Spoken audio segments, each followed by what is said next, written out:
Stage पर, उनकी जो एनर्जी है वो नेक्स्ट लेवल है।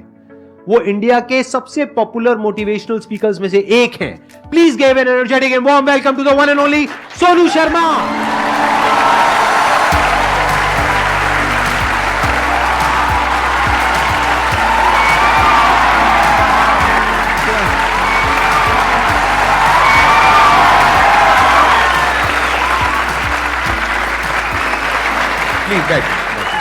आइए। सबसे पहले तो गुस्सा है इन पे बहुत ज़्यादा। क्या गुस्ताखी हो गई सर? देखो, ऐसा होता है कि आपके जो ऑडियंस है ना, वो आपको बार बार प्रेशराइज कर रहे हैं। आप वहाँ गए, आप वहाँ क्यों नहीं जा रहे? अरे मैंने कहा अच्छी बदमाशी नहीं जाते हम। तो नाक में दम कर दिया लोगों ने आपकी वजह से। आना ही पड़ा। मतलब इतने मैसेज, अब तो 2-3 दिन से तो धमकी वाले भी आ रहे हैं, जाओगे कि नहीं जाओगे।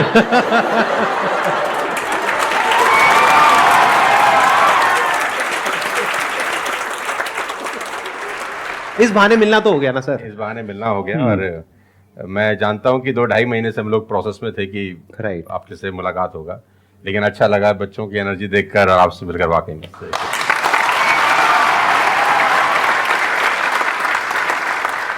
आप बताइए कौन है जो इनसे कुछ क्वेश्चंस पूछना चाहते हैं? मेरा क्वेश्चन ये है कि जब आपका लाइफ का एक स्ट्रगलिंग फेज था, तो उस टाइम पे आपको गिव अप करने का फीलिंग आया होगा, तो उस फीलिंग को हमें कैसे टैकल करना है, या फिर आपने कैसे टैकल किया? देखो, जब आपका वाई बहुत क्लियर होता है ना, तो आप गिव अप कभी भी नहीं करते।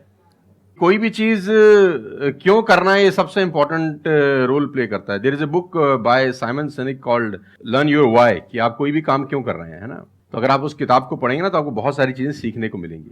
वाई बहुत इंपॉर्टेंट है। मतलब अगर आपका वाई क्लियर है ना, तो कोई भी ऑब्स्टिकल गिराने के बाद, आप गिरने के बाद, नीचे गिरने के बाद आप अपने आप उठ खड़े हो जाते हैं। तो वाई स्ट्रांग होना चाहिए, और वही लोग उठने ही खड़े होते हैं जिनका वाई स्ट्रांग नहीं है।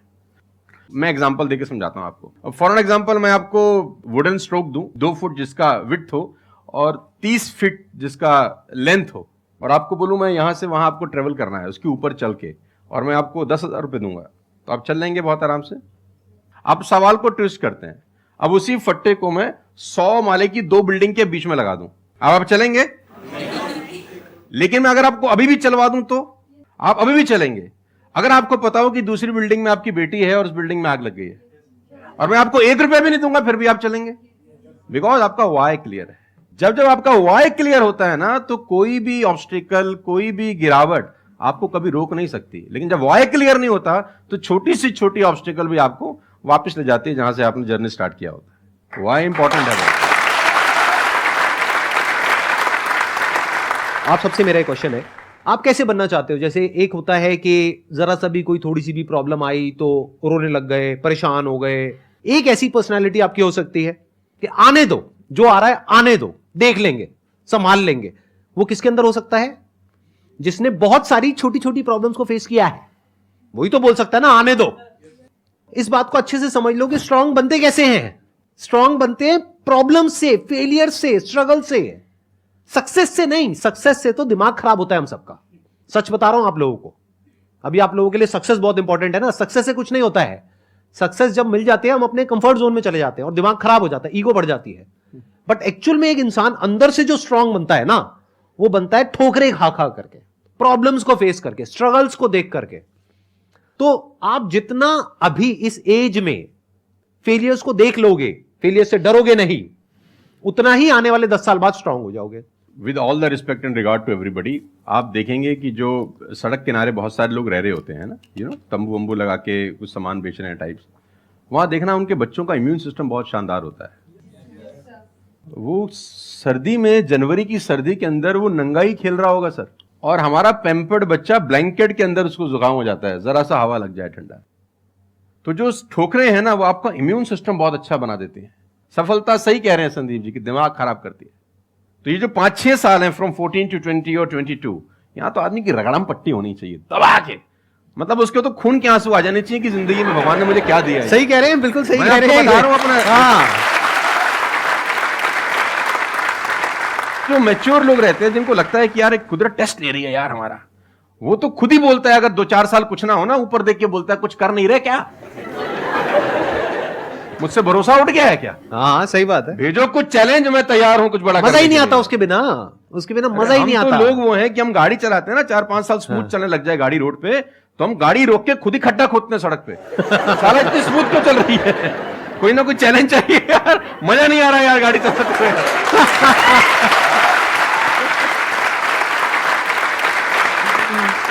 तो चैलेंजेस आपका इम्यून सिस्टम बहुत अच्छा करती हैं, और मेरे हिसाब से 14 और 20 साल का जो एज है, इसमें तो खूब पिटाई होनी चाहिए आदमी की, खूब रगड़ा पट्टी होनी चाहिए, ताकि उसका इम्यूनिटी एक बार अच्छी हो जाए, बाकी का उसका जो 60-70 साल का जिंदगी है ना, वो लोहा हो जाता है।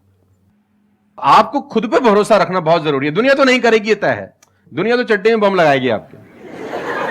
हाँ, तकलीफ ये नहीं है कि चड्डे में बम लगाएगी, तकलीफ ये है कि रिमोट भी अपने हाथ में रखेगी जब मन करे। हाँ, जब मन करेगी खास। सही दुनिया बात पे है। भरोसा नहीं करेगी, ये तय है। लेकिन अगर आपने भी भरोसा नहीं किया अपने ऊपर, तो मुझे लगता नहीं है कि वो ऊपर जाएंगे तो वो खुश होगा। वो कहेगा मैंने क्या बना के भेजा था यार, तुमने साला खुद पे ट्रस्ट नहीं किया यार। मेरा ये मानना है कि आदमी पहाड़ की चोटी से गिर जाए ना, वापस खड़ा हो जाता है। ऊंट से गिर के भी खड़ा हो सकता है, लेकिन अपनी नजर में गिर जाए ना, फिर आदमी खड़ा नहीं होता कभी। तो हमारे को अपनी नजर में खड़ा होना है। मेरा एक क्वेश्चन है आपसे, ये जो आप अपने वीडियोस में बार बार साला साला बोलते हो, तो आपका साला एक्चुअल में है या नहीं है? नहीं, बिल्कुल है, हष्ट-पुष्ट है। कहते ना सारी खुदाई एक तरफ। एक्चुअली मैं उसको याद करता हूँ, लोग कुछ और कोई सोचते में हैं। क्या? आजकल का जो दौर है ना, जो मुझे कई बार लोग बोलते हैं आप साला मत बोला करिए, लेकिन साला बोलने से जो वजन बढ़ता है ना बात में, वो कुछ और शब्द उसको भरपाई नहीं कर पाता। वो उसकी भरपाई नहीं हो पाती। और कभी कभी जैसा लोग मुझे बोलते हैं मत यूज करो, ये वो आदमी है जो नेटफ्लिक्स देख रहा है और न जाने क्या क्या देख रहा है और क्या क्या सुन रहा है, लेकिन उसको मेरे से पंगा है थोड़ा सा। हर आदमी रहता है ना कि इस देश में हर आदमी से खुश हो सकता है क्या? If everybody likes you have a serious problem, है ना? अगर दुनिया में सब आपको पसंद करते हैं तो आप में कोई प्रॉब्लम है, फिर आपने कोई समझौते ही किए हैं जीवन के अंदर। हाँ। तो मैं वो जानबूझ के बोलता हूं, क्योंकि उसका जो वजन है ना यार, मैं और बोलना चाहता हूं और भी कुछ, लेकिन रोक लेते हो।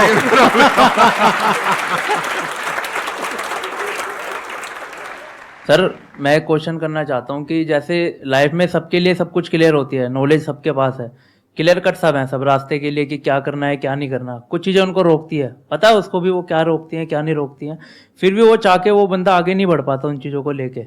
एक नेगेटिविटी उसको रोकती है और उसकी सराउंडिंग उसको रोकती है, मैटर करता है, उसको सब पता है करना क्या है, फिर भी वो रुकता है। सर इसके लिए कोई ऐसा आंसर दो, आज तक किसी ने दिया ना और क्लियर कट हो। भगवान कृष्ण पांडवों के तरफ से गए 5 गांव मांगने हस्तिनापुर, शांति प्रस्ताव लेके गए कि 5 गांव आप पांडवों को दे दो, बड़े संतोषी हैं, वो लड़ाई वड़ाई नहीं करेंगे और पूरी महाभारत टल जाएगी, खत्म, कोई दिक्कत ही नहीं है। तो दुर्योधन ने बोला कि सुई के नोक बराबर भी जमीन नहीं दूंगा। तो भगवान कृष्ण दुर्योधन से बोलते हैं ये धर्म है? उसने बोला मैं जानता हूं धर्म है। उसने बोला करता क्यों है? बोला पता नहीं ऐसी कौन शक्ति है जो मुझसे करवाती है। ऐसा होता ही नहीं है कि गलत करने वाले को अरे मुझे तो पता ही नहीं था चोरी करना पाप है, नहीं तो मैं करता ही नहीं यार। पता होता है। वो कहता पता नहीं ऐसी कौन सी शक्ति है जो मुझसे गलत कराने को मजबूर करती है और मैं करता जाता हूं। कुत्ता रहता है ना, जो कुत्ता, उससे परफेक्ट एग्जाम्पल नहीं है। कुत्ता अगर रोटी चुरा के कहीं से भागेगा ना, आप ध्यान दीजिए, गौर करिए, कहीं से चुरा के भागे तो वो 3 गली दूर जाएगा, चोरी से खाएगा कि कोई देख तो नहीं रहा, चुरा के लाया है। और अगर मालिक उसको अगर परोसता है, ध्यान से देखना, वो पहले पूंछ उठाएगा, 2 हाथ ऊपर के करेगा, थैंक्स बोलेगा, शुक्रिया अदा करेगा, और जहां परोसी होगी वहीं बैठ के खाएगा। कुत्ते को भी पता है ये ईमानदारी की रोटी है और उस कुत्ते को पता है कि सारा बेईमानी की रोटी है, वो 3 गली दूर जाके खाता है। कुत्ते को भी पता होता है क्या सही है क्या गलत है, तो इंसानों को कैसे नहीं पता हो सकता है? सबको पता होता है कि क्या सही होता है और क्या गलत होता है। बहुत बढ़िया। फिर भी लोग करते हैं। ऐसा हो नहीं सकता। Cigarette smoking is injurious to health, everybody knows ना। अब वो 40 साल तक साला चेन स्मोकिंग कर रहा है और उसके फेफड़े खराब हो गए, डॉक्टर ने बोला भाई तेरी वारंटी खत्म है, तू विल शील लिख ले, तू जाने की तैयारी कर ले। और ये डॉक्टर साहब को अगर इनोसेंटली बोल रहे, डॉक्टर साहब मुझे पता होता, भगवान कसम मैं पीता ही नहीं, बोल सकता है ऐसे? नो, उसको पता था। पता होने से कुछ नहीं होता। मैं अपनी ट्रेनिंग में बोलता हूं execution is the most powerful thing.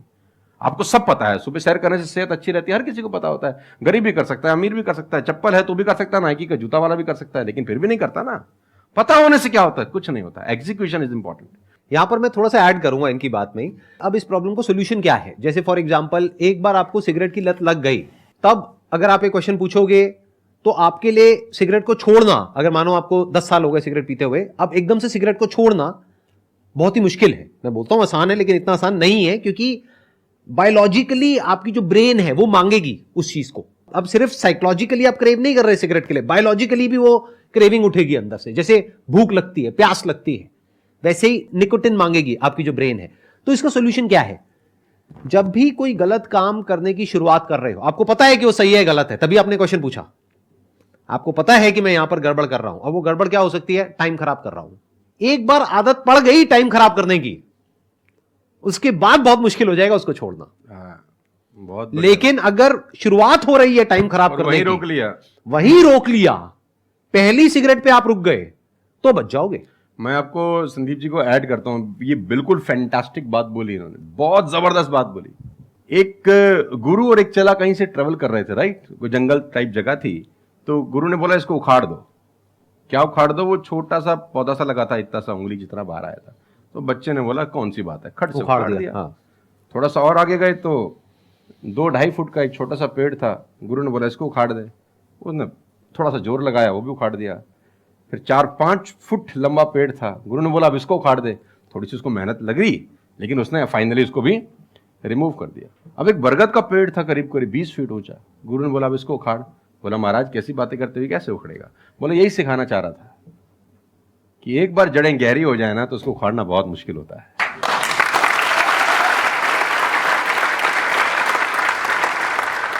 मेरा क्वेश्चन ये है कि जैसे कि हम पढ़ते हैं, मैं आजकल ये हो रहा है कि हम मैक्सिमम हमारा फोकस ये होता है कि हम पढ़ेंगे और ये चीज़ मतलब जॉब करेंगे, लेकिन ये होता है कि जब वो नहीं होता हमारे से, तो हमें मतलब हमें कुछ बड़ा सोचना चाहिए कि हाँ अब इससे भी बड़ा कुछ हो सकता है, मे बी वो ना हो, कुछ बड़ा मतलब अपनी थिंकिंग को कैसे बढ़ाएं, वॉश करें। देखो, ये जो सोच है ना कि मुझे पढ़ना है और फिर मुझे जॉब चाहिए, ये सोच ही गलत है।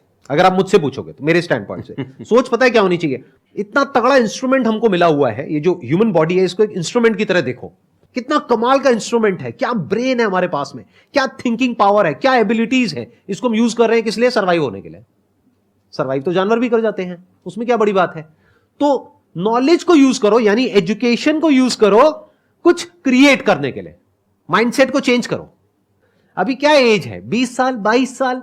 अभी सोचो कि मैं अपनी पूरी लाइफ को क्रिएट करने वाली हूं। 20 साल, 30 साल, 40 साल, 50 साल, अभी पूरी लाइफ पड़ी है। उसको कैसे क्रिएट करना चाहते हो आप? कैसी लाइफ चाहते हो आप? उसको क्रिएट करो और उस नॉलेज को, उस एजुकेशन को यूज करो उसको क्रिएट करने के लिए। अगर एजुकेशन सिस्टम से वो नॉलेज नहीं मिल रही है तो बाहर से ले लो। इंफॉर्मेशन एज बोलते हैं इसको। इंटरनेट पे भरी पड़ी है नॉलेज, नॉलेज की कहां कमी है? और अपने दिमाग को खोलो। सिर्फ ये लाइफ नहीं है कि मैंने यहां से ये पढ़ाई करी, उसके बाद में मुझे जॉब लग गई तो मैं सक्सेस हूं, जॉब नहीं लगी तो मैं फेलियर हूं। अरे नहीं, वो समय गया। आज अनलिमिटेड ऑप्शंस हैं। फिर भी अगर हम ऐसी बात करते हैं तो इसका मतलब क्या है कि अभी हमारा दिमाग खुला नहीं है, दिमाग बंद है। बोलते हैं ना, mind is like a parachute, it can't work unless it's open. तो दिमाग को खोलो, देखो दुनिया में क्या क्या हो रहा है। Job is not the only way to make money, there are lot of ways to make money. You must have that capability to create something of value for the society, for the world. अगर आप ऐसा कुछ कर सकते हो तो दुनिया तैयार है आपको पैसा देने के लिए। आप इसको ऐसे देखो, मैं आपसे एक क्वेश्चन पूछता हूं। आपकी लाइफ में मानो कोई बहुत बड़ी प्रॉब्लम है और वो किसी पर्टिकुलर प्रोडक्ट से या सर्विस से सॉल्व हो जाती है, आप पैसे दोगे या नहीं दोगे? देंगे। दोगे ना? तो और लोग भी तो आपको देंगे। इसी को तो बिजनेस बोलते हैं। मेरा एक वीडियो है, अगर टाइम मिले तो देखना, कि इस दुनिया में जंगल का शेर बनना, सर्कस का नहीं। शेर तो सर्कस में भी रहता है ना।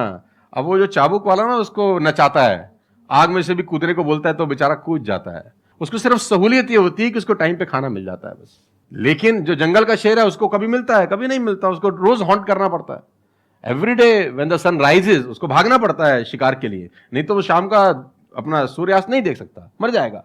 डेली भागना है, डेली दौड़ है, डेली लड़ाई है, डेली जंग है उसकी। लेकिन सर्कस के साथ कोई जंग है ऐसी नहीं। उसको धूप की तकलीफ नहीं है, धूप उसको पड़ेगी नहीं, बारिश उस पर आएगी नहीं, सेफ सिक्योर है, मस्त रह रहा है, उसकी टेक केयर हो रही है। लेकिन साला कोई जिंदगी है? बच्चे भी पूंछ पे हाथ लगा के चले जाते हैं जब पूंछ बाहर घूम रही होती है। अब यही पिंजरा हटा दो, अब बच्चे को बोल हाथ लगाइयो, है ना? तो जिंदगी में बनना, तो जंगल का शेर बनना, चैलेंजेस होने चाहिए। आराम से 2 टाइम का खाना मिल जाएगा, वो तो सर्कस वाली कहानी है, मुझे सूट नहीं करती। जंगल में रहे, खाना मिलेगा नहीं मिलेगा लेकिन शान से जिएंगे। 100 साल की नालायक जिंदगी से 30 साल की साले शानदार जिंदगी ज्यादा अच्छी है।